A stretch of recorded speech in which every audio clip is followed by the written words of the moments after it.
Put your hand in the hand of the man who stilled the water. Put your hand in the hand of the man who calmed the sea. Put your hand in the hand of the man from Galilee. Some of you maybe hear that tune or are singing that song now. Our two gospel lessons today have to do with Jesus and powerful touch. A woman long struggling in her body and in her spirit pushes through a crowd and reaches out to touch just the hem of Jesus' garment, and she is healed. And we heard a couple of times already how it was that Peter, the disciple, was walking on water and began to sink because he saw the wind and got a little anxious, and Jesus reached out his hand and lifted him up out of the water.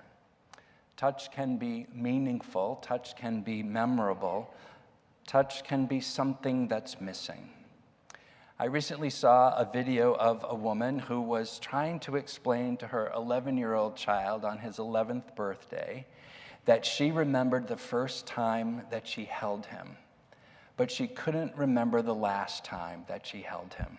It was so significant, that moment when he was born and when she held him.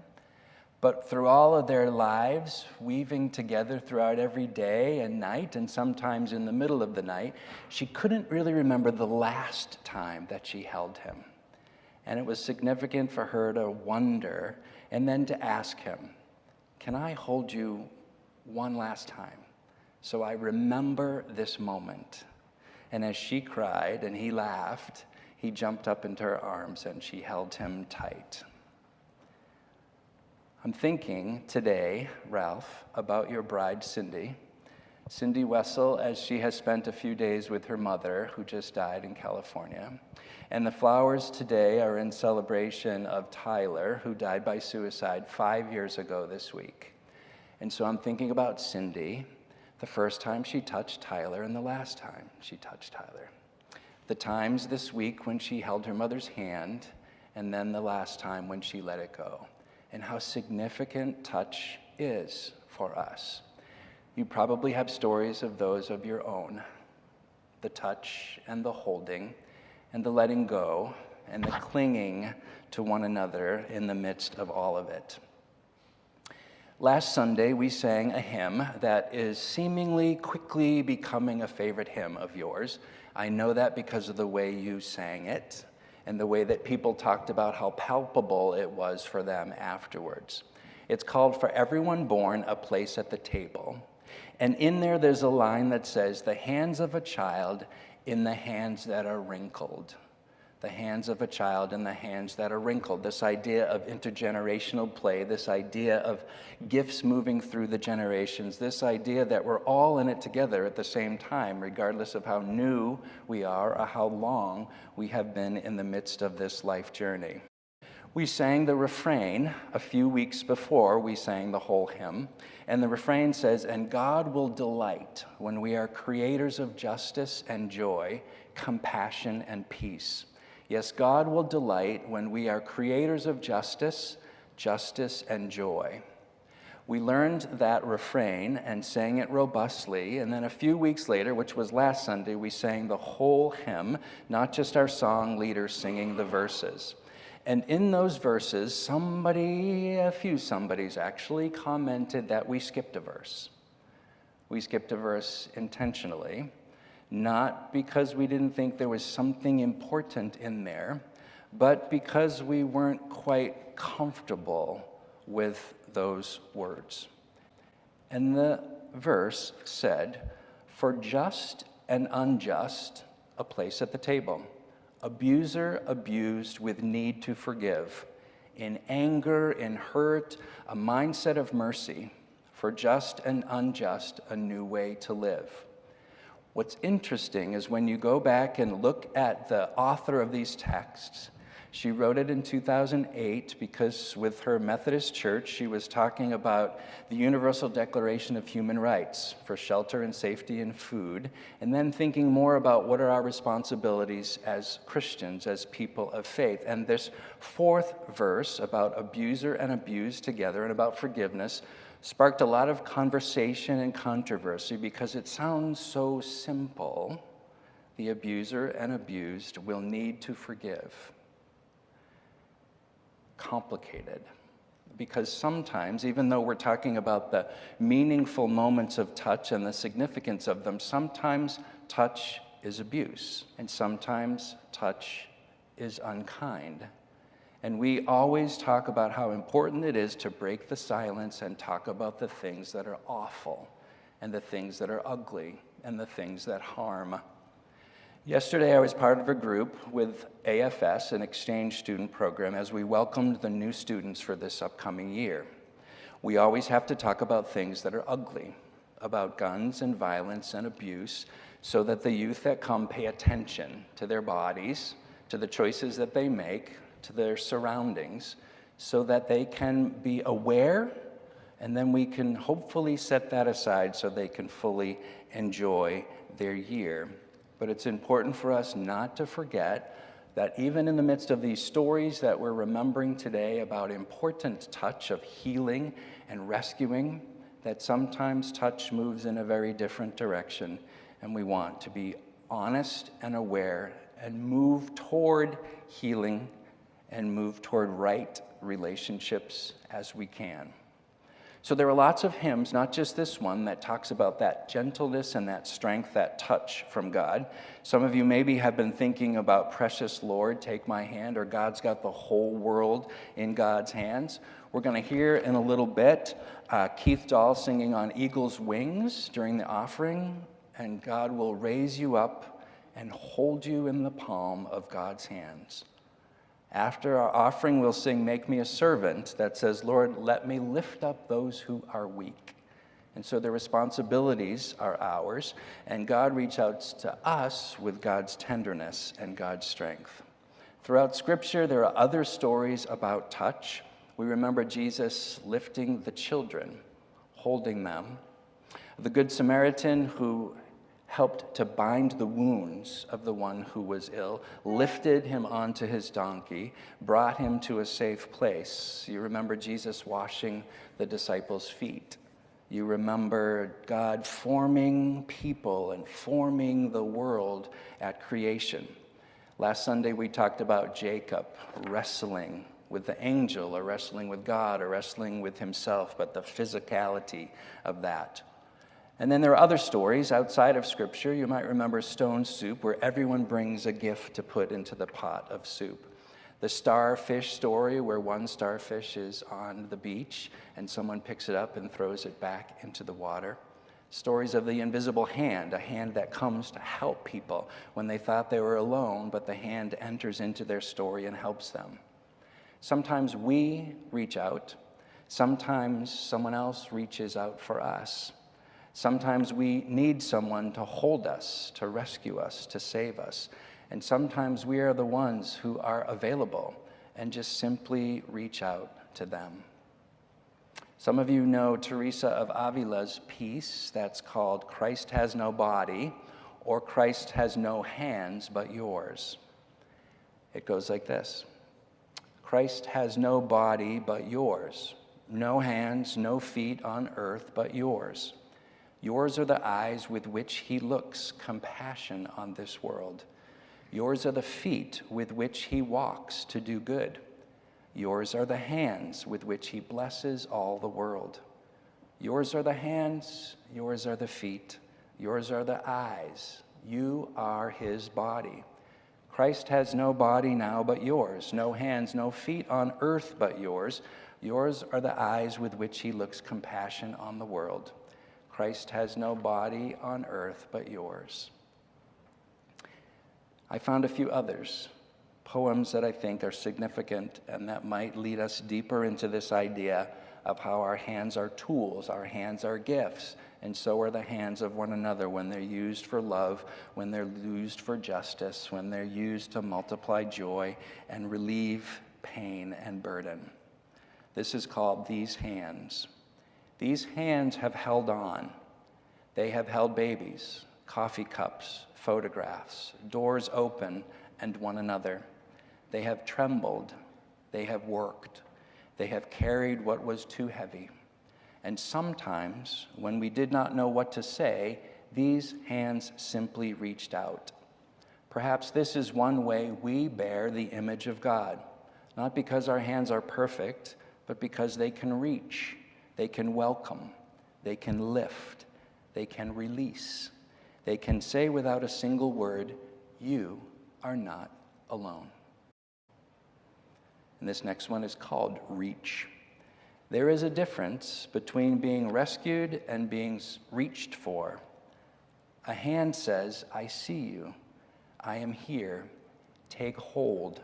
And sometimes the miracle is not that someone pulls us up all the way out of the water. Sometimes the miracle is discovering that we never meant to survive by ourselves. What our hands know. Our hands know things our words forget. They know how to comfort, how to welcome, how to feed, how to build, how to wipe away tears. They know how to hold on, and they know, eventually, how to let go. God of hands and hearts, teach us again what our hands already know, that love becomes real when it reaches beyond itself. When I was in clinical pastoral education in Boston City Hospital, someone shared this piece with me that has impacted me and that I carry with me all the time. It's called Minnie Remembers. Minnie remembers. God, my hands are old. I've never said that out loud before, but they are. I was so proud of them once. They were soft like the velvet smoothness of a firm, ripe peach.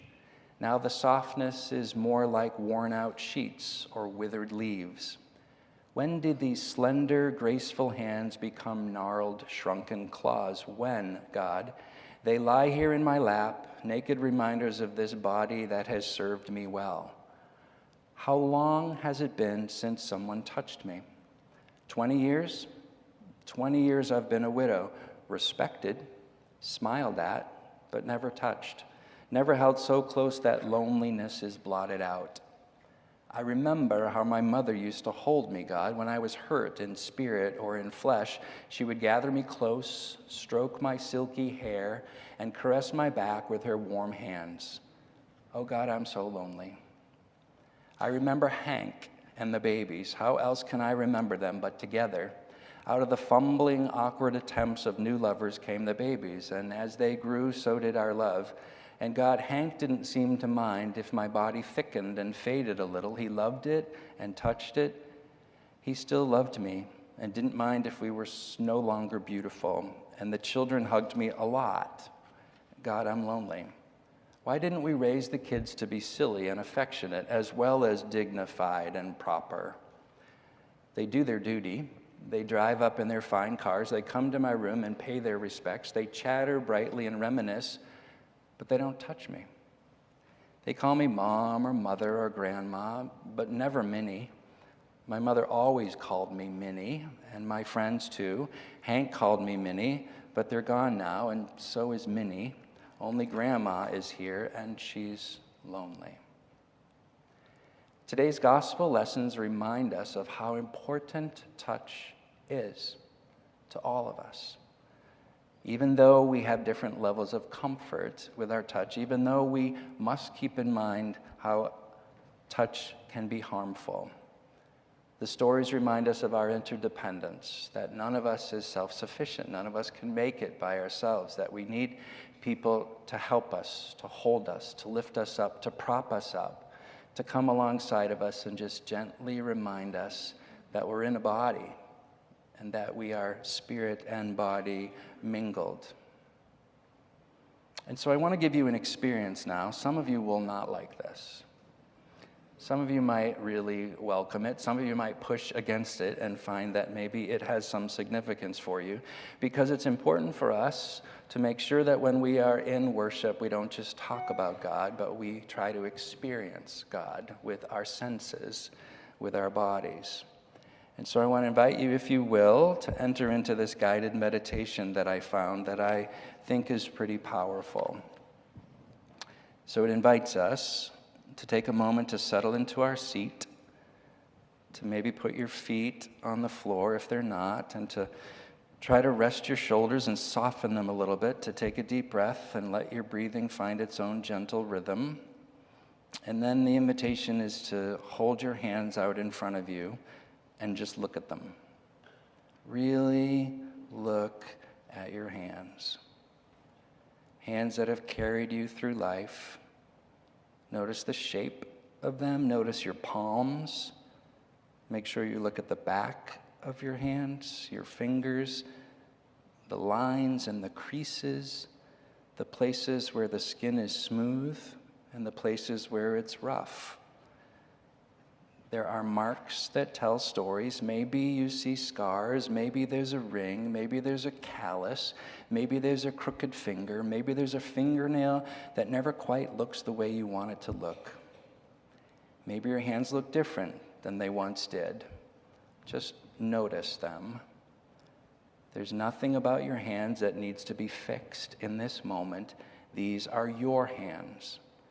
The hands that have held babies, or the hands that have held the hand of people that you love.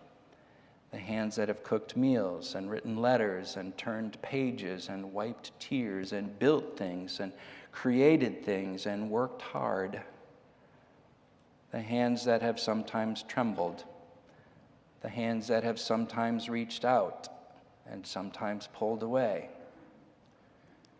Take one hand and gently hold the other. Feel the warmth, feel the weight, and remember these hands have carried you. In today's stories, Jesus is reaching out a hand to Peter as Peter begins to sink, and a woman who has been bleeding for 12 years reaches out her hand toward Jesus. One hand reaches, another hand receives. And somewhere in the space between them, something changes. Perhaps that's one of the beautiful things about hands in the stories of our faith. Hands remind us that faith is not something that we just think. Faith is what we reach for. Faith is a hand extended when someone is afraid.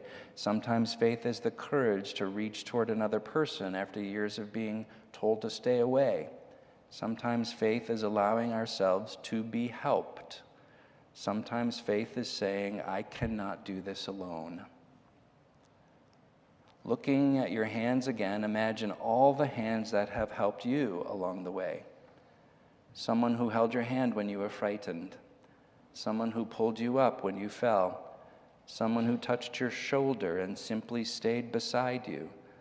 Someone who reached out when you weren't sure anyone would. Let yourself remember one of those hands and give thanks. Now imagine the hands that you have been for someone else. That hand on a shoulder, a hand reaching across a table, a hand opening a door, a hand offering food, a hand signing a card, a hand holding someone who was grieving, a hand raised in protest, a hand extended in welcome, a hand saying without words, you belong here. And perhaps there are also hands you have not yet reached for, people whose stories you do not understand, people who have been pushed to the margins, people who have been told, like the hemorrhaging woman, that they are somehow unclean, unworthy, too much, not enough, outside the circle. What might it mean for us to become a people who keep reaching, not to rescue, not to control, not to assume we know what another person needs, but simply to offer a hand that says, I see you, I am here, you do not have to disappear, we belong to one another. Now, if it feels comfortable, place your hands open on your lap, palms facing upward, empty hands, receiving hands. You do not have all the answers. You do not have to be strong all the time. You do not have to save everyone. Sometimes the holiest thing we can do is open our hands to receive help, to receive love, to receive grace, to receive the possibility that we are held even when we are afraid of sinking. And turn your hands over. palms facing downward, hands ready to offer, hands ready to participate, hands ready to reach. Perhaps this is our calling, not perfect hands, not clean hands, not powerful hands, but willing hands. Hands that do reach, hands that welcome, hands that help, hands that heal when they can and hold gently when healing is not ours to accomplish. Hands that make room, hands that refuse to let go of one another when the waters rise.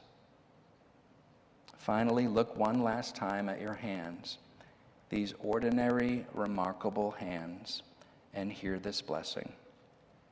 May your hands know when to reach. May they know when to receive. May they know when to let go.